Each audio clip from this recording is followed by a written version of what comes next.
Hey everybody, how you doing? It is now Wednesday, the 18th of October. Got my glasses, have my coffee. Thank you for your feedback, folks. In my last video, I only had to block one person. That's really pretty good. That's good, you know. The response overall is, I know what I'm saying makes sense. It doesn't matter whether you agree with me. I'm just telling you, you know, what's happening on my side of the street. And I'm not blind, and as the comments you can read on my last video, that people are seeing the same thing, you know. We have a lot of healing to do. Since my last video, I played a few records, and I've received some tapes, but I'll just give you the Scott Schultz. First off, thank you for sending me the tapes. You told me that you really didn't expect a review, but I'll just kind of do a quick one because I haven't listened to all of them.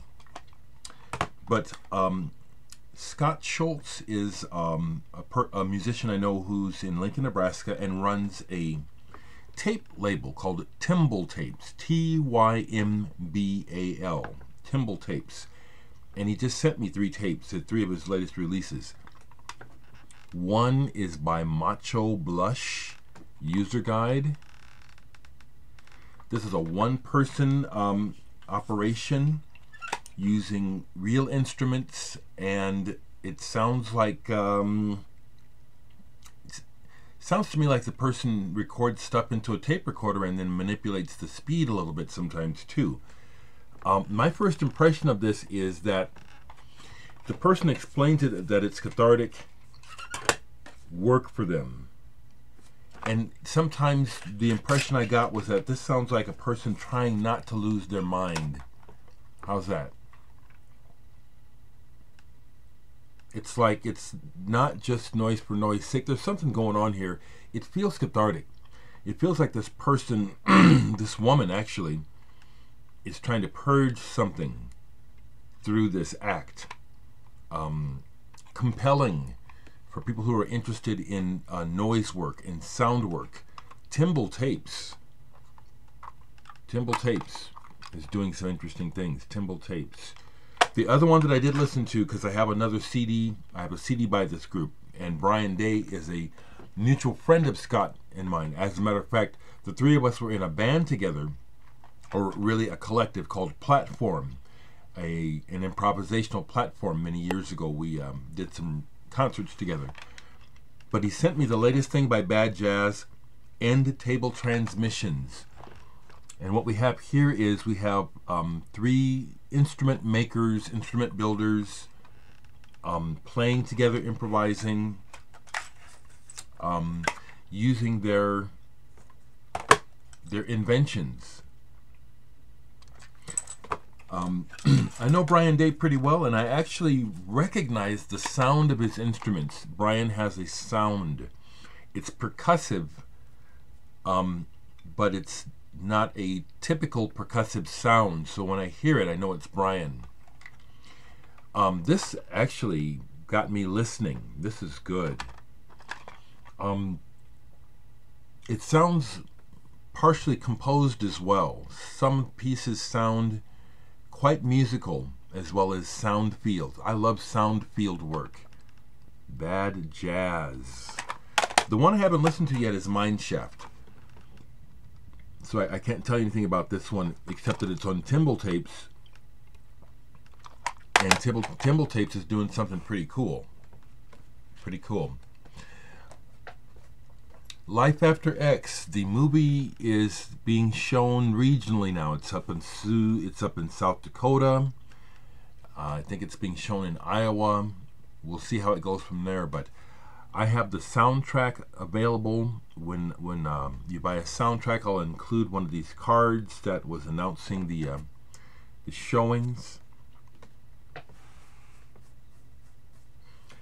Here's something else, because I'm just going to kind of riff, okay?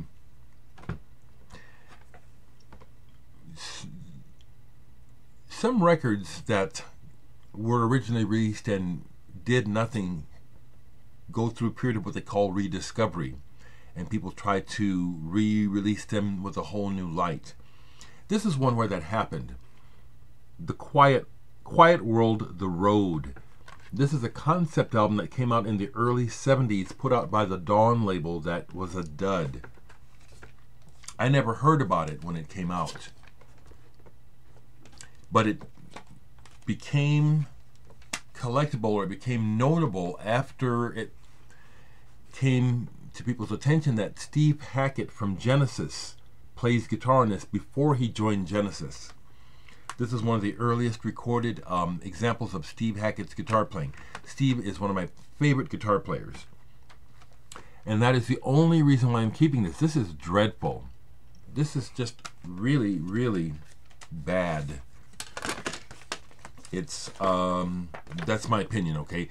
It's well recorded. They use a lot of good musicians, but the ideas are, in my opinion, half-baked and pretentious and hard to listen to. This is really, really, really, really pretty lousy. And the only reason why I'm keeping it is because of my Steve Hackett Genesis collection. Steve Hackett and Genesis are still tops in my book as far as my life. Musicians who mattered to me in my life. So I keep that. Something else I was listening to, a couple things, and I'm going. Been working on some stuff for another release that will probably happen this year. Mind-blowing, a third release. Working on the artwork. But I was playing some of my library music records, and I am really happy I have these. They do literally sound like what they say. This is orchestral industrial music. Somehow, for me, because it's divorced from its actual purpose and all I'm hearing is the music, I get to, it's like a movie in the mind. A lot of this movie takes me back to parts of my childhood that I like.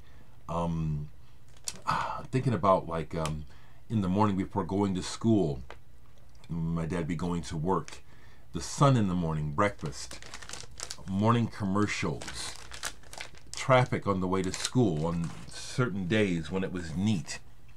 I don't know, something cool about it. Here's something else I pulled. This is a reissue, but it's an English folk album. Judy Dibble, singer, I think was in Fairport Convention originally before Sandy Denny joined, started this band. This album is really, I mean, it's very collectible. This is a reissue, a Korean reissue. But the original of this on the Dawn label is very collectible, and it's worth it. This has some, is that English folk sound.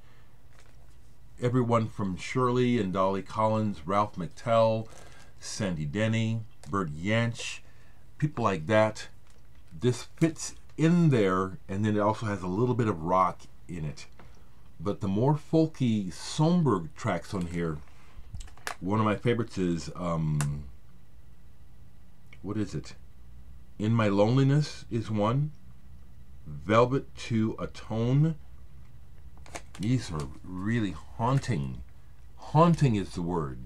Hauntingly beautiful. Trader Horn, Morning Way. This is really, really good. Early 70s is when this first came out. And if anyone watching this has an original copy, you know you have an expensive, well, it's a collector's item that people will pay money for. And that's mainly it. I did go back and play this Mythos again that was given to me recently. This really is cheesy. It's a naked money grab, and for that reason, it's just these guys are good musicians, and it's a shame that they thought they had to do this to make money. It didn't work, and it's embarrassing because they're good musicians. I'm going to keep it short, folks. I'll leave the links for buying my stuff. I'm out of t-shirts right now, but I plan to get some more made. Okay. I'm also still on Adult Swim every Friday. They just ordered a double batch of shows. The idea of me eventually ending up with my own show is still on the table. Okay, I'm happy to say nothing's happened, but it's still on the table. I'm glad that you people with me are wise, awake, and human. Thank you for being with me. Thank you very much.